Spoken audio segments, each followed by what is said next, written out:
จากมันวาสนาบ่ดีพี่น้องมาอยู่อิหยังก็บ่เบิ่งได้มาขุดนานเฮ็ดอิหยังเกี่ยวกับเกษตรอีกปัดอยู่ไร่อยู่นาคือเก่าแล้วนั่นวาสนาบ่ได้อยู่ในเมืองเพิ่นก็เบิ่งพื้นที่นำไปคันว่ามันอยู่ในเมืองมันสิเป็นอันนี้อะเบิ่งทางหลังนี่มีแต่ป่าแล้วก็มีพื้นที่ค่อยเฮ็ดสวนอีกจักแม่นอำนวยเฮ็ดแนวค่อยอดบ่ได้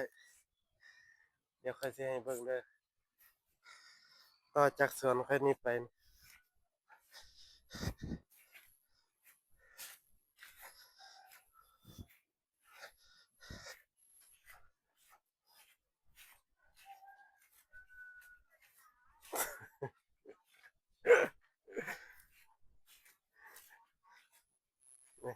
ต่อสวนนี่มีแต่ป่าแล้วนี่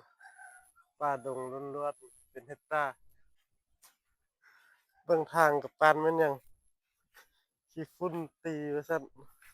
ประตูหน้าห้องก็เปิดบ่ได้ลูกอ่างนำมาอยู่เวียงก็ได้วาสนาบ่ดีคือหมู่อันที่ยังดีก็คือว่ามีโต๊ะให้กินเหล้านี่แหละพอใครได้ดอกไฟพร้อมเปิด24ชั่วโมงถ้าไปทอด